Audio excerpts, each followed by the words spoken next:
What rank are you, and what's the big difference between Judo and Jiu Jitsu?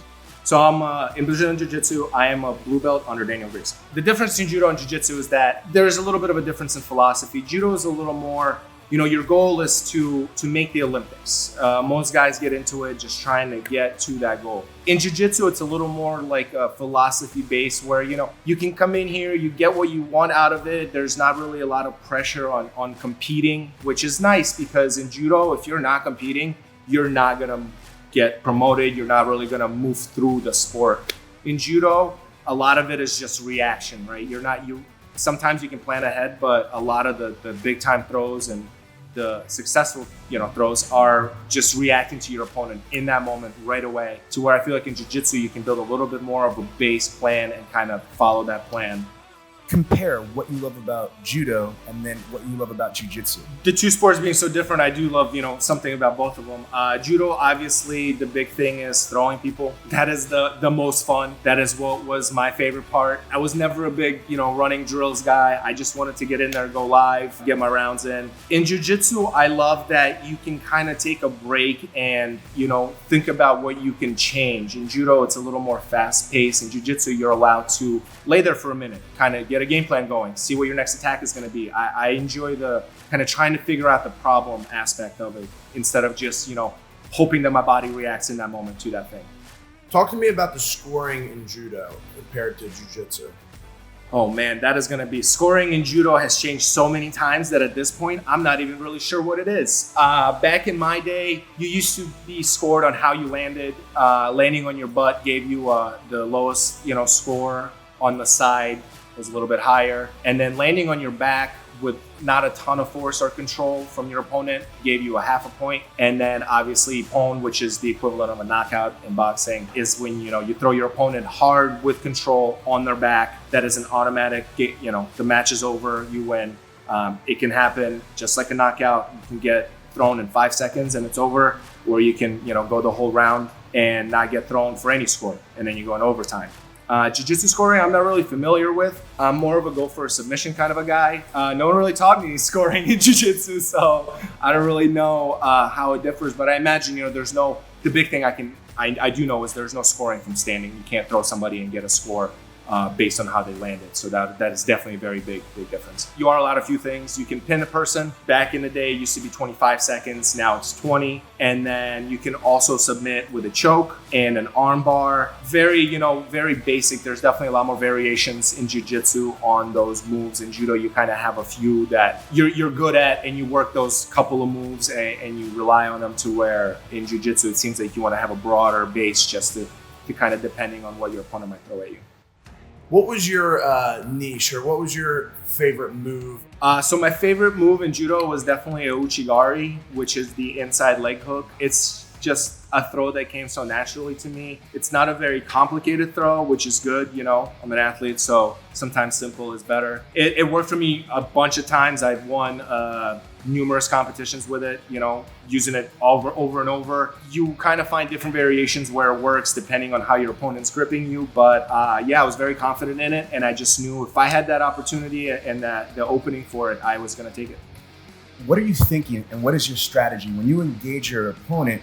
Yeah, so strategy in Judo, you obviously do have one. You try to, you see the same people on the circuit. You compete against the same guys. You know what they're good at. You know what their main moves are. It's just such a fast-paced sport that you really are just changing your game plan as it's going, and depending on how, you're feeling that day. I know a lot of athletes struggle with this. I had really bad anxiety before competitions where, you're just in your own head, your heart's pounding. It's hard to think of a game plan because you're just in that kind of anxious state. But, on the good days, you do build a game plan and you try to kind of work to your strengths and to your opponent's weaknesses.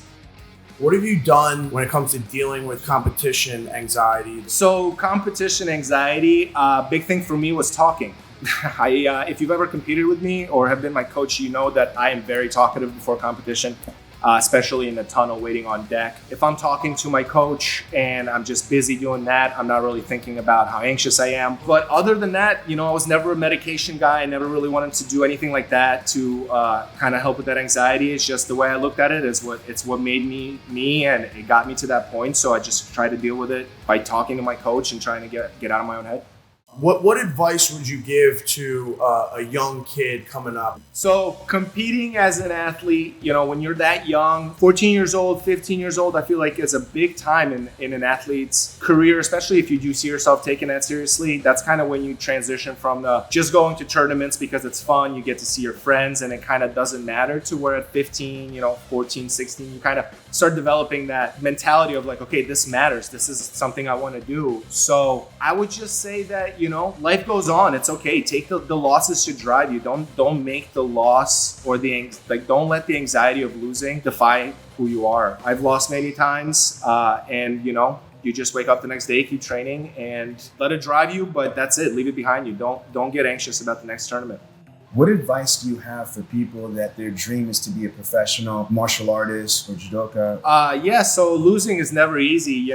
Different people deal with it in different ways. I think a big help in my career was that I mentioned earlier, I was surrounded by people who were going through the same stuff, and they knew what I was going through when I lost a big competition that I needed the points or that I was training really hard for, because I've seen them do the same, and we just kind of picked each other up. You go with them in practice, you're like, hey man, forget about it. It's one competition out of many. You got a whole career to worry about. Don't just focus in on this one small item, and that's kind of, it's hard to say that in a gym where, all the UFC guys are undefeated, but that is something where you want to help each other out. You don't ever want to see your teammates struggle, because, at the end of the day, you want to help each other get to that same goal. So anything I could do to help someone get over a loss, or sometimes even just grabbing beers. Just, after a tough competition, just going out and forgetting about it and just being regular people, not, professional athletes, definitely was a big help. What would you say was the win that you're most proud of, or your biggest win of your career? Biggest win of my career. So there were a couple, but the big one that stands out was 2010 World Championships in Tokyo, Japan. Obviously, Japan being, where judo started, it was just a crazy experience, probably number 2 to the Olympics, because you really feel like a celebrity and everything's amplified. The stadium's a little bigger, a little louder. People are in there cheering for their college teams. It was crazy experience. So I got to be I would want to call him a rival. We fought each other many times, a guy named Luciano Correa from Brazil. So he was a world champion, one of the guys that we've kind of competed against each other as I was coming up. He was a little bit older, and I just could never get past him. We would fought in semifinals, and he would always get the best of me. And then this was the day where my uchi was on point, and I caught him, and I beat him. And it was just beating someone who was kind of that roadblock, and you're like, will I ever? It was definitely awesome. And that's a win that I will remember forever. Talk about the mindset of some of the greats when it comes to judo. Anytime you speak about great athletes in any sport, everybody always mentions how they're built different. There's something different about the greats than there is about your average, professional athlete. And that is definitely the case with both Rhonda and Kayla, and a lot of the other people you don't hear about, the Olympic gold medalists or silver, bronze. There's just a different drive. And that's something you see in very few people, similar to Sean Brady. He is somebody that when I started training here, I did say to Daniel that is something that you see in him. It's just that is the most important thing to them. There is nothing more important in life than winning. And some people find something wrong with that. They're like, how can you just focus on this one thing? And I guess to those people I say that's why they're not the best in their sport, is because that drive is something you're born with. I don't think it can be taught. The drive that they have behind them is just on a different tier, and just how much they're willing to put in and sacrifice. People don't talk about sacrifices. Guys like that, they miss fun stuff. When they're out, other people are having fun with their friends, they're putting in the work, and that is the kind of people that succeed and become those, top tier athletes. Would you say that champions are born, or are they created? Yes, I do think you're born with the drive, but you can become a champion. You're not born a champion. People put in the work, and I've seen a lot of people who, there's a reason they're underdogs, because if you're born a champion, then no one considered you an underdog. No one considered Michael Jordan an underdog. The people that won other championships had to drive to be just like him, and you just have to, if you're not born with it, you gotta believe that you can be just as good, and you just have to compensate somewhere else for that effort.